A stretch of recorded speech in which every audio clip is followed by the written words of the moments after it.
furniture service, our clients have told us their businesses have been booming, and we found out too. What are you doing about your business? Do you want more clients? Do you want more people to know about the services that you do provide? Do you have a luncheon coming? What about your premieres? Call MBC. Advertise your birthdays, weddings, anniversaries, church program, or request our coverage at your function. MBC, at your service 24/7. Call 832-887-6452 or call 281-888-9502. MBC, your favorite station, sharing African views.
All right, good morning, Houston. It's been an insane week, if I could say so myself, but yes, we're here. We have reason to taste the dawn, and we have found that love alone will shine today and will continue to shine. This is Dawn. Good morning. My name is Oluwani Shela, and yet again, we are gracing your screens. We will be informing you and educating you and, of course, entertaining you with all that we can this morning, all that has happened during the past week and all that we're looking forward to in the new week as well. I'm not here alone, as always. Our analyst is in-house with us. Prof is here. Oge is here as well. So it promises to be a fantastic, show this Saturday morning. Good morning once again, Prof. Good morning, Houston. Like they would say, "Una no see rain." Hey, we do. I mean, it was a hell of a week. I mean, we were locked in. I live in Cyprus, and we're locked in for the entire week. The kids didn't go to school at all. All right. Well, we're here, and just like he said, he just touched up on the news that has been in the forefront of major news across the world, and that is the flooding here in Houston. But when we come back, we will start the show proper. So please stick with us. We will be right back.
Welcome back. It is still dawn this morning. We'll be going to our trending news now. But before then, Oge is here with me and Prof as well. We will be doing our analysis. We'll be doing our usual on the show. But we have a guest in the house and Oge will be interviewing her. We have a doctor in-house. When she gets on, you will know the kind of doctor she is. And we're expecting our viewers as well to participate. It's going to be, yes, it's going to be that way today. We're expecting you to call in and ask questions when the doctor gets on board, that is. But for now, we will be doing our trending stories, Prof.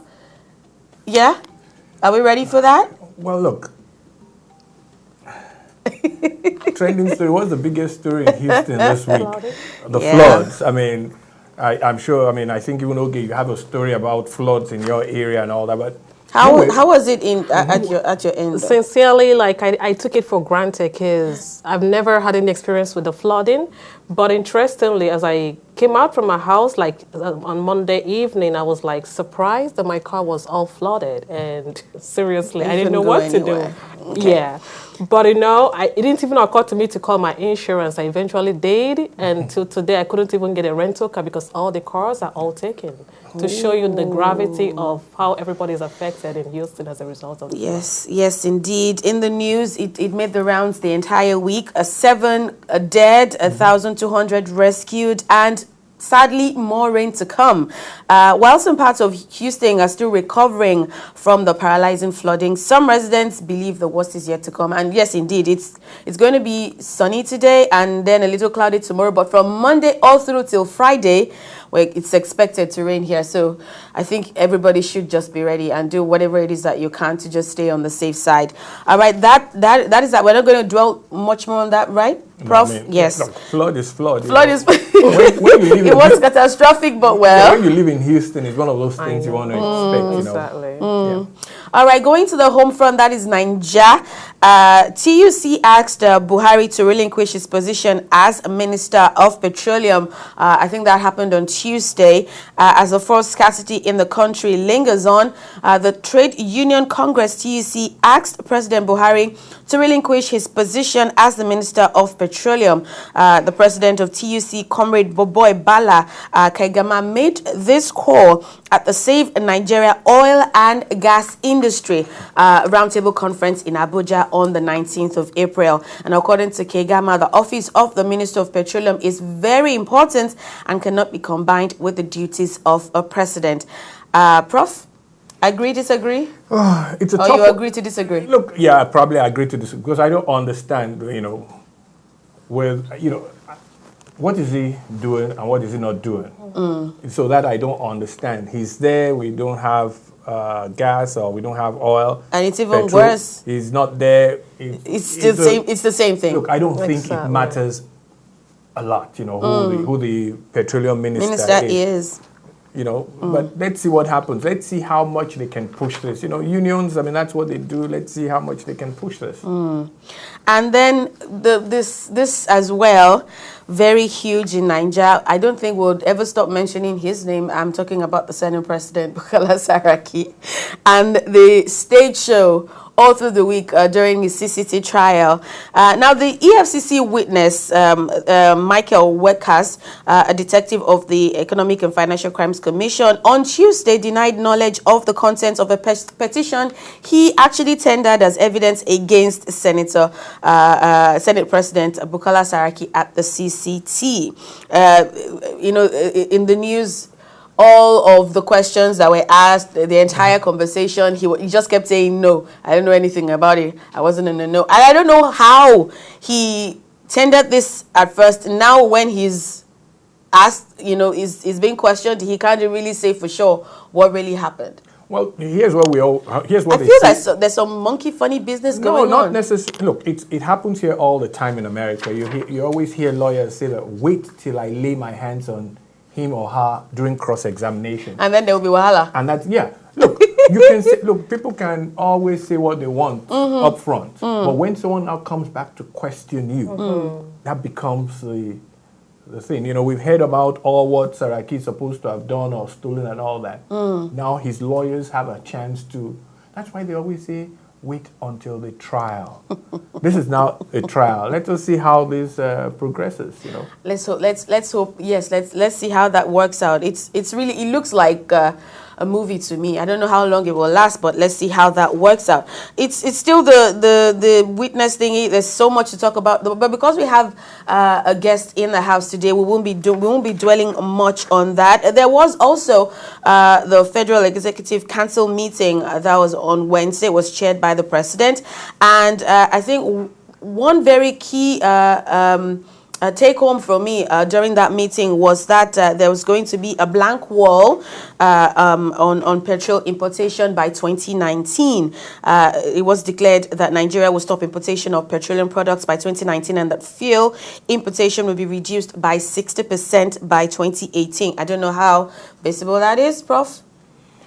When you put your hands on your cheek like that, I'm thinking, where are you? Let me pass this one to Oge. You might know a little bit about oil. I mean, Oil mama, talk to us.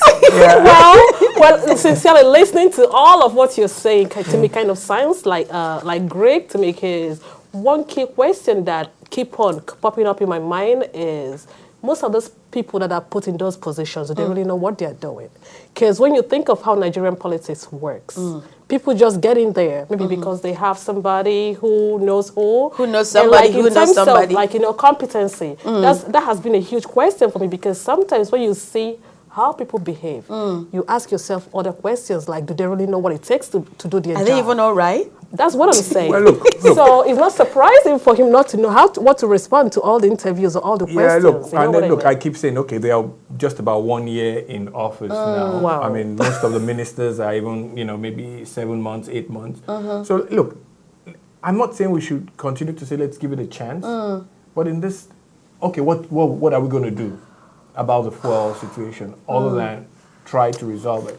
But one thing I know is that I almost want to believe that since I've been born as a Nigerian, I don't think we've ever really solved any problem Thank you. as a country. Never. I can't think of one thing that and was it's a not problem. about to change. Even with the mantra, and it's not about to change. You think so? Look, when I spoke to a couple of friends this week, and I said they should just name one thing that really went bad and we have tried to solve. got better. Yeah. Lagos-Ibadan Expressway, for the past 15, 20 years, we've been talking about it. It's still there. Muritala Mohammed International Airport, we've been talking about it. It's still unsolved. Definitely. Of course, NEPA, they've changed the names 3-4 times. And we still don't nothing. have, So, I mean, you tell me. And look, fortunately, we all live in a country where once we see a problem, even before you even notice there was a problem, something has been done about it. I mean, I think you start wondering, how come in my own country of birth, nothing works? I haven't seen an issue they've solved. Let's go to sports. Every 4 years we'll say, we have to start preparing for the next Olympics 4 years from now. And then months to the Olympics, we're still not ready. Even money hasn't been released. I mean, we've been doing this We're still not ready. We've been for years. I just feel that Nigeria has a major problem, and for me, when we address that major problem, then every other thing is. Who will address the problem, though? Us. You're here. No. I mean, every Nigerian has to come to that point. You are here of being honest with the situation. I think we have this in our culture that it's so likely for us to see things go wrong.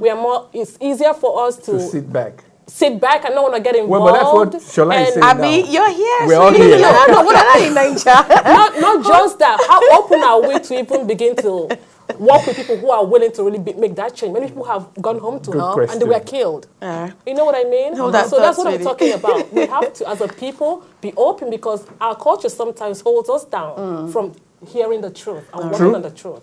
All right. So still at the home front, it was confounding and mystifying for me. The Deputy Senate President Ike Ekweremadu was decorated as EFCC's anti-corruption ambassador. I didn't even think there was any need for that. Why? I didn't understand it.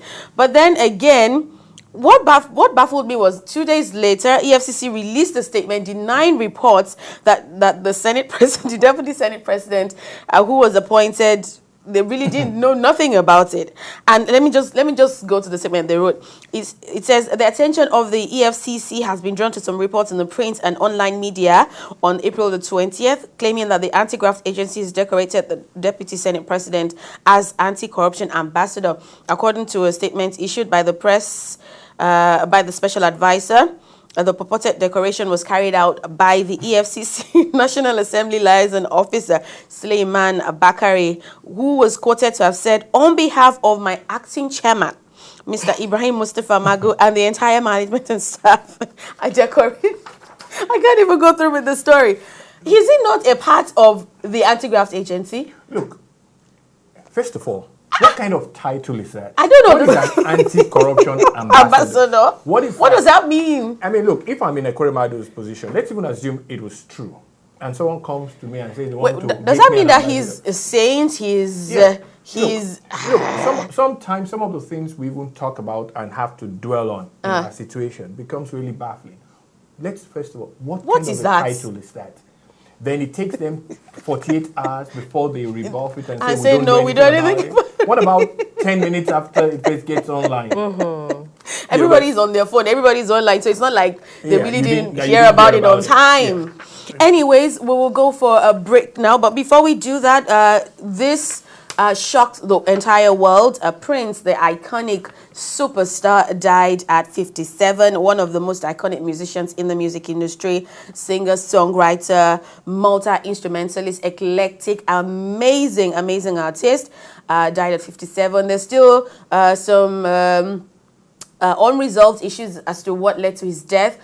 Yes, autopsy has been carried out, but we're still waiting to hear what really resulted in his demise. But yes, we'll go for a break now. It is apt to play something from him. When we come back, we will be joined by a doctor in-house for Dawn this morning. Please get your questions ready, and we will join you after the break. Welcome to Trinity Africa Bar and Grill at Suite J, 5700 South Gessner, Houston, Texas 77036. Come dine in a contemporary setting and enjoy our specialties like Francophone coconut rice, grilled fish, plantain and African spice, jollof rice, pounded yam and ogbono soup, vegetable soup, and much more. Calling to order your takeout and outdoor catering and experience our second-to-none services at an affordable price. Take advantage of a $10 lunch special from 11 a.m. to 2 p.m. Trinity African Bar and Grill is located at Suite J, 5700 South Gessner, Houston, Texas 77036. A taste that commands order for more.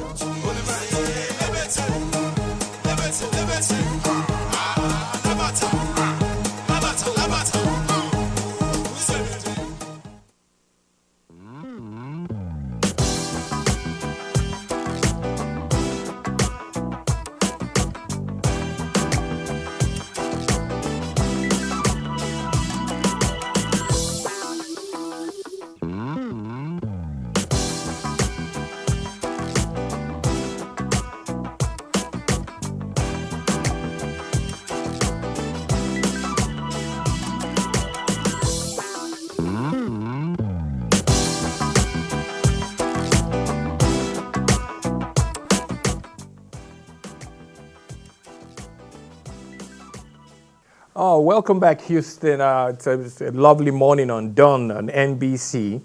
As we promised earlier, as Shola introduced in the earlier part of the program, that we're going to be joined by a doctor, and she's on set with us right now. Myself and Oge are going to be doing some questions, but actually we want you at home to please call us and ask questions that, of course, the doctor's questions, 713-340-7514. That's our number. But let me introduce right now Dr. Chinelo Okoye. Good morning. Hi. She's a doctor of internal medicine. For the most part, where do you practice right now? Yeah, so my practice is located right here in Houston in the Galleria area, 4543 Post Oak Place Drive. It's practice has been around since the 70s. It's a pretty big practice group of about 8 doctors. Okay. So, yeah. So Dr. Chinelo, thank you again for agreeing to come to the show today. Sure. I also want to know, I know you're specialized in internal medicine. Can you tell us like the age group of people that you usually work with in this practice? Yes, so internal medicine is a practice of taking care of adults, essentially. Okay. So from the age of 18 and onwards, including the older kind of senior citizens. And we do a lot of preventative medicine. We focus on trying to prevent things from becoming, bad, essentially. Okay. Yeah. Because, I mean, you say, when you see the older people that, because is it that like a car, the older the car it is, the more problems it starts to. And I'm just trying to get things from getting bad. I mean, because I guess I'm getting to that, that age. Right. So, please, could you explain that a little bit? Yes. And that's actually true. The older you are, the more at risk you are of all these chronic medical conditions. Okay. So we actually like to see people early. We like to start seeing you from age 18 onwards so we can intervene and do a lot of prevention to prevent things from actually getting to the point where you can, develop stuff. Okay. So like we can do a lot around preventing diabetes, heart disease. And, our people, traditionally, we don't like to go to the doctor. Exactly. We wait until we've been diagnosed with something. That's true. It's all about prevention. Yes. Yeah. Okay. So I'm glad you really talked about the age group, because I know when I gave birth to my daughter, she's currently 4, but I kind of made the mistake of taking her to an internal medicine. But I discovered that the issues were not being resolved. So I believe that this is a good opportunity to really let people really know what kind of illnesses they can really manage for. I know that now for little ones, they have to see the pediatrician as opposed to going to the internal medicine doctor. Right. So is there any kind of illness that you know that is peculiar to our community, like hypertension? Yes. There are a lot of people walking around with hypertension. Wow. And it's really sad because it's kind of hypertension is called the silent killer, essentially. People walk around with it, they're fine, they don't have any problems until they have a stroke or heart attack from it. And it's really easily preventable if we can get them in and put them on the right medicines. So it's all about screening and prevention. Okay. Yeah. Oh, wonderful. Are there any signs at all that one could be hypertensive? Are there any common signs, for our community that, we can, I'm not saying look at someone, I'm not thinking that you're a magician, but, are there any signs that people can, I know there's, but just tell us, is there something that, one should look out for, or one's wife or one's husband will look at a partner and say, look, I think you need to see a doctor? So, yeah, well, unfortunately, symptoms don't develop until the blood pressure gets kind of really high, which is not good. So if you get to the point where you're having symptoms such as headaches and dizziness, that's not good. But yes, those are the things that we think about. If you're having unexplained headaches, feeling dizzy, just not feeling well, you need to check your blood pressure. And then, of course, the family history plays a big role. Okay. If your father had high blood pressure, your brothers have high blood pressure, or they have diabetes, you need to be monitoring yourself because you probably, will end up with that. Okay. What also comes to my mind is nutrition, because I've heard that nutrition also plays a huge role in determining what if one becomes hypertensive, because you see people who don't even have that in their history, but they're becoming hypertensive. What could you tell us about that? Yeah, nutrition plays a key role, a huge role actually, because a lot of us we're living over here in America now, and the food here is it's different. There's a lot of processed foods. There's a lot of added salt. Yes. And so you see people whose parents back home never had any illness, but in America here now, eating the American diet, we developing hypertension and diabetes and all those things. So we really need to be careful with what we're eating. We need to cut down on the salts, cut down on the processed foods, the fats, the cholesterol, all those things. Yes. Okay.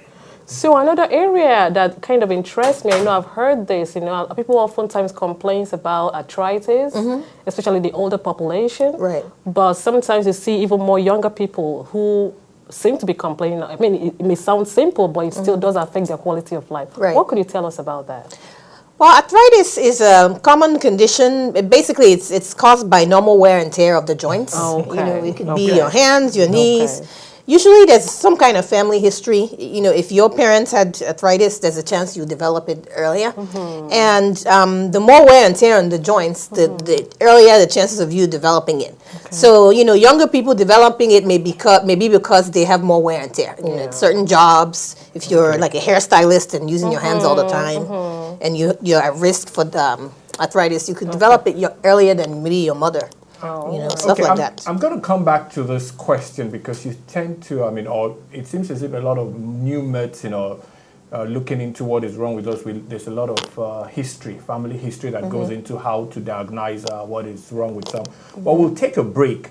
So when we come back, that's the first place we're going to go back to. How is it that the history of my father has to do with how my life eventually turns out, or my health condition eventually turns out. So let's take a very quick break. And when we come back, we'll come back to Dr. Chinelo Okoye, an internal medicine doctor. And look, the people of Houston, here's your chance to call us. Call her, because she's willing to answer your questions. And we know that, I think we're very healthy people right now being here in America, but we do have little things that bother us, and we would want to at least ask the question. So we'll take a break and we'll come right back.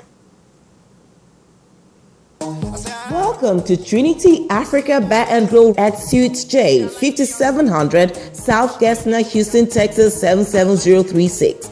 Come dine in a contemporary setting and enjoy our specialties like Francophone coconut rice, grilled fish, plantain and African spice, jollof rice, pounded yam and ogbono soup, vegetable soup, and much more.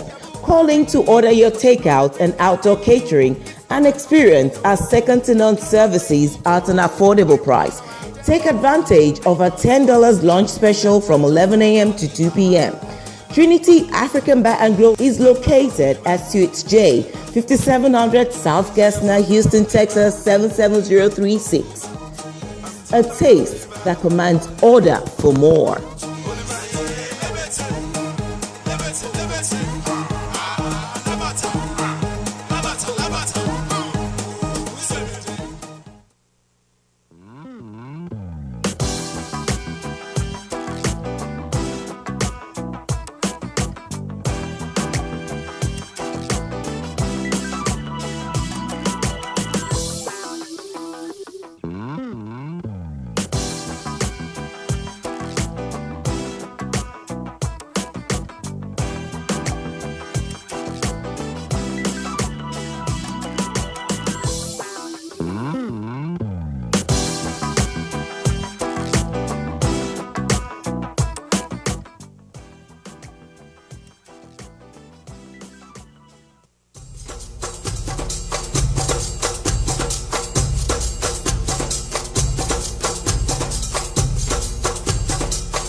Oh, welcome back, Houston. We're back on the set of Dawn on Saturday morning on MBC.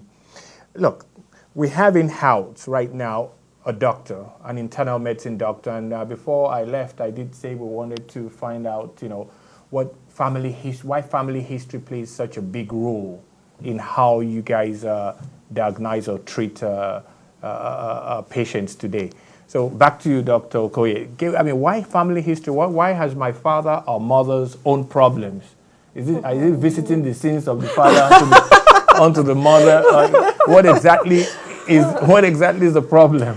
Yeah, well, it's all about what's in your genes, your genetic makeup. So, we all have a set of genetic makeup that kind of predetermines certain conditions. So if your father has hypertension or diabetes, then there's a strong chance that you have it. But, it's not like a curse. It's not like, oh, my dad had it, I'm definitely going to have it. There's things that you can do to prevent yourself from getting those illnesses. And so it's important to know what you're at risk for developing so that you can then work towards preventing it. Okay. Yeah. Okay.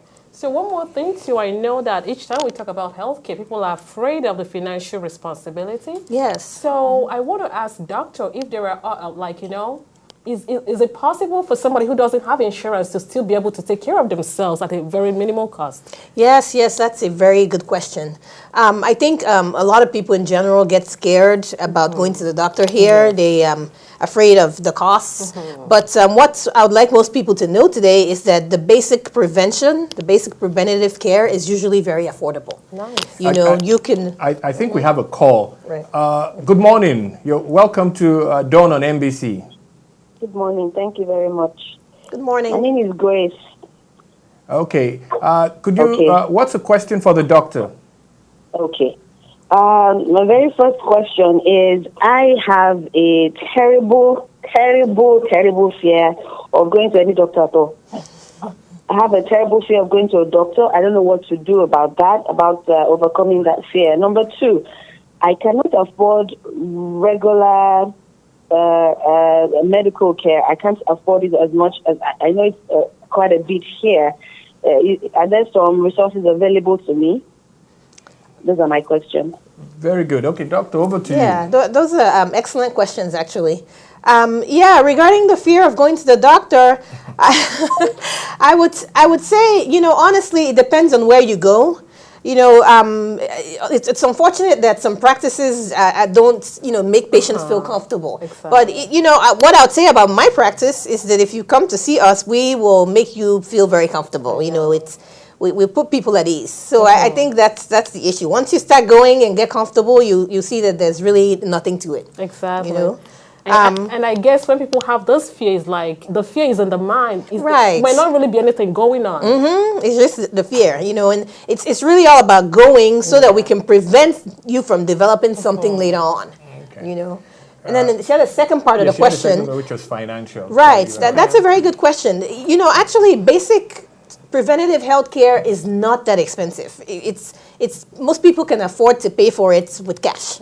It's the costs become more expensive when we start finding a lot of things that need to be done. That's different. But going to the doctor for your annual physical, where we check for your cholesterol, your blood work, do basic things, that's usually very affordable. So people should keep that in mind. It's not as bad as you think. I know. Yeah. I know. One more thing, I know I'm a nurse. I've taken care of patients. Sometimes getting patients to comply, with the medical, whatever the doctor tells them to do. They think that they can wish it away. Right. Without being compliant in taking their medication or checking their blood pressure or blood sugar to be able to make sure that they stay in, good health.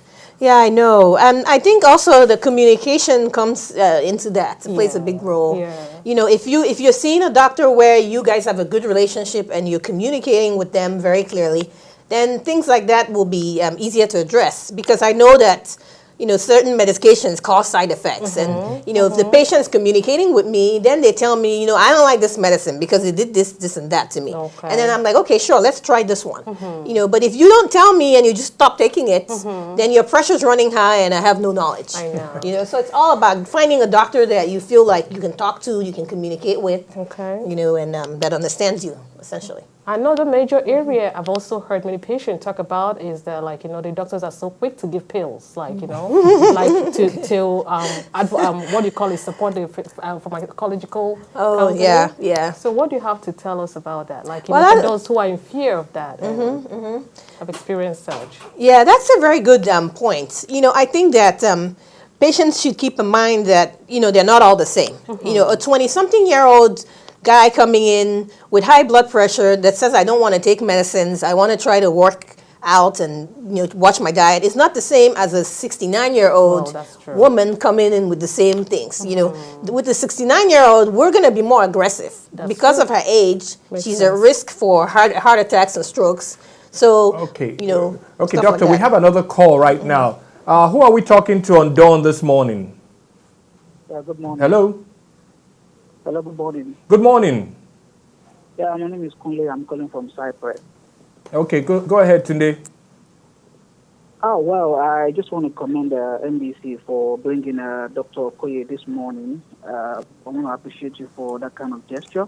My question is very quite simple, but at the same time, it's been so really to me. I have this funny headache most of the time because I walk around the computer screen 18 hours of the day. So I discovered that most times when I'm not at work, the headache really lessens. It's not as much as it is when I am at work. What do you think I can do? I normally take this pain relief sometimes and it goes away. But again, the first caller said, I'm someone that is really kind of scared to go to the hospital because I don't want to hear any bad news from anyone. I'm still young, I'm under 40. So what do you think I can do in this kind of case? That's the only worry I think I have. And since it has to do with my head, okay, I am worried about it. So what do you think I can do, Doc? Okay, thank you very much. I will get to, Doctor, please, could you answer that? Okay, yes, I think, what you're describing is very common. The first thing I would recommend is that you get your eyes checked. The computer strain on the eyes can cause headaches. So that would be the first thing I'll do is go to an optometrist, get your eyes checked, see if you need glasses or something. And then if they tell you that your eyes are fine and that's not the issue, then you do need to see a doctor. But it really sounds like an eye strain type of thing. And no, don't be scared of going. Please go get checked out. Before we end, Doctor, could you just tell our community, because look, this is really about our people. Right. Could you tell our community what the advantages of seeing a doctor, or how would I put it? What are the things really that we should be aware of? Because medicine, or keeping health is, you've got to be healthy. That's true. To do any other thing in life, Yeah. So let's wrap up with that, that great information for our people. Yeah, so I think what I'd like people to take away from this today is knowing that it's all about prevention. Prevention, prevention, prevention. I can't say that enough. We don't want you to wait until you start having chest pain to go to the hospital, or until your blood sugar is high. We want to see you every year for your annual physical. Starting from age 18, every adult should be going to see a doctor once a year to get a general checkup. So that we can monitor you and, and prevent you from developing some of these medical conditions. So that's what it's about, prevention. Thank you very much, Dr. Okoye. It's really been a pleasure. And for those of you who are listening to us, we are really glad that you've really paid attention. And as Doctor said, it's very important for us to pay attention to our health because, as we all say in our culture, that health is wealth. Thank you. Thank you. Okay, Houston, I hope you really enjoyed this segment. And over time, I think we will try to bring you back intermittently just to help us, because we really do need this. I do see a lot of people, unfortunately, at least in Nigeria, I've had a few friends just drop dead. I'm at that age that, we're getting into that, senior citizen class, and I think it's really because of what you've just said, not the regular checkup and bad things then happen to them. So we'll take another break. When we come back, inshallah, we'll be back here to finish the rest of the good stories we tell you guys. But again, thanks, Doctor, for coming. Thank you. So we'll take a break and we'll be right back. Welcome to Trinity Africa Bar and Grill at Suite J, 5700 South Gessner, Houston, Texas 77036. Come dine in a contemporary setting and enjoy our specialties like Francophone coconut rice, grilled fish, plantain and African spice, jollof rice, pounded yam and ogbono soup, vegetable soup, and much more. Calling to order your takeout and outdoor catering and experience our second-to-none services at an affordable price. Take advantage of our $10 lunch special from 11 a.m. to 2 p.m. Trinity African Bar and Grill is located at Suite J, 5700 South Gessner, Houston, Texas 77036. A taste that commands order for more.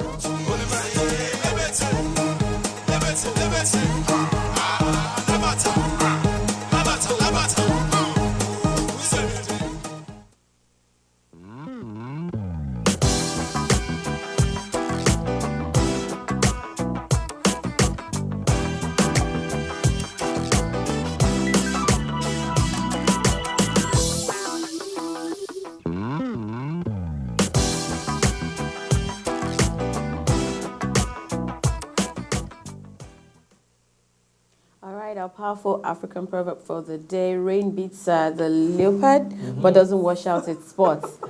Yes. That means that, to me, that literally means that your character is innate. No matter how many deliverances you go for, you cannot get off of it.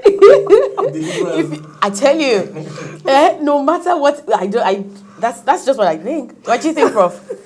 What's your literary meaning to that? Well, you can take, how do we say it? You can take mushing out of the person. You can't take the person out of mushing. Yes, right, something like that, you know, for me, what it really means to me is, you know, who you are cannot be taken away, no matter how much you try to pretend to be another person. Yeah, that's why I said deliverance cannot work for you. Exactly, you are you. Yeah, deliverance. And it's better to embrace who you are. That's going to help you to even become more beautiful than the leopard itself. Oh, well. Okay, if you say so. Okay. All right. A major landmark, a major landmark in the Nigerian community. A Nigerian man, Olugbenga Babatola, was elected the first ever African mayor of Greenwich in southeast London. The new mayor of the Royal Borough of Greenwich, southeast London, is Nigerian-born British councillor Olugbenga Babatola. A 59-year-old Babatola, a Themismid, a councillor, became Greenwich's first ever deputy mayor of African descent. He was sworn in as deputy to former mayor councillor Norman Adams on May 19th, 2016. And the new mayor was elected by council members at an annual meeting and will hold the position for a year. The married father of 3 and grandfather of 1 will be sworn in an inauguration ceremony on Wednesday. I like that pose. Yeah, I love that pose. Yeah, just because. Do that again. No, just because of that dress that she wore. Yeah. I'm not going to be mayor. I get to represent the culture that he might just have one agbada, you know, or Ashoke. I mean, that dress is horrible. I mean, they should leave me out of. No, but that's what I see. It is not a good. Yeah, it is not a good. Well, but you know, that's their culture there, you know.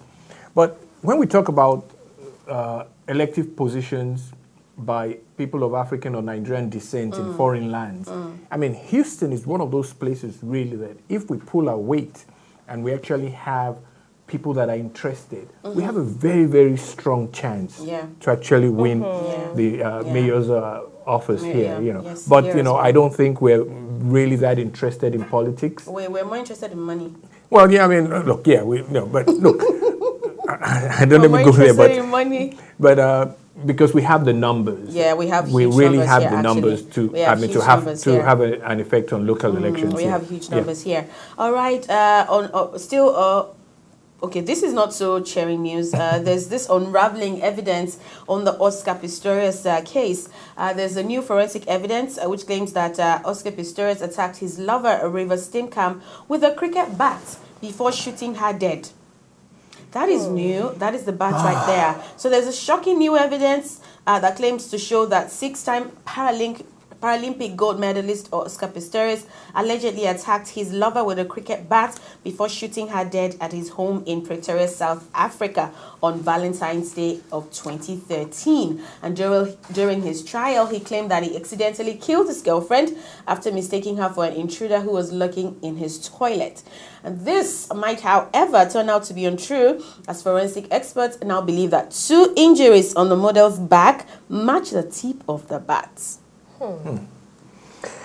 Yeah, like you said, this is outstanding story. I mean, and if the picture we are seeing is really genuine, how did they miss that during the trial? In the first place. Yeah, how did they miss almost 3 years now? Yeah, how did they miss this during the trial? And you know, and hitting someone with a bat and shooting someone dead afterwards. Afterwards, I mean, this is a clear what you call physical and body evidence. So I'm surprised that they missed that. It would be unfortunate if at all they were trying to shade this guy for whatever reason. I mean, but again, I'm not going to say this is Africa, but you know, stuff like this does happen. Well, yeah. All right, and to a very last story for today. You know, I always like to share odd news, Prof. So the owner of New Western Massachusetts ice cream shop says his delicious dishes are a taste to die for. Now, the reason why this is news is because he's opening his ice cream parlor in a former funeral home. Prof, if you hear such a thing, Wow. do you want to walk into that kind of a taste to die for? Okay. I don't think. Well, You answer that one. Well, pushed it to it you. depends. But you know, knowing that it's for my funeral home definitely is like. I hope I don't know that it says before I go in there too. Well, look, here's what I will say. But if you did afterwards, maybe you went in there, you had your ice cream with your daughter, and then you heard afterwards that place used to be a former funeral I'll probably home. never go back. But if it's that good to die for, I could ask somebody to go buy for me. The thing about it, the cultures is that we are always afraid of the unknown. I mean, the typical white culture will be careless about, I don't care. Look, we don't even like building. We don't like building houses close to near funeral homes or near near cemeteries. cemetery. You say my window cannot face. True. You won't rent property that is close to a funeral home and all that. Okay. But again, it's like if the ice cream is something to die for, so why not? Why Okay, not? people, that would be about it today. We hope actually that you've had a very, very good time with us. We hope that we've been able to inform you as much as we were able to. We'll be here again, God willing, next week. Okay, you want to say your goodbyes, darling? Oh, thank you very much for having us. It's really been a pleasure. All right, Prof.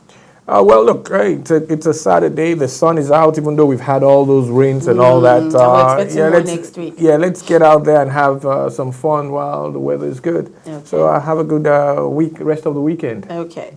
All right, don't forget to catch our past episodes on YouTube, Dawn on MBC, and don't forget to like us as well on Facebook.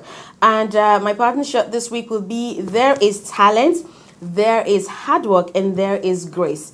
We urge you to choose grace today and always, because it is grace that will set you apart from the talented hard worker that you are from the whole lot. We're hoping that you have a splendid Saturday and enjoy God's grace always. Adios. Bye-bye.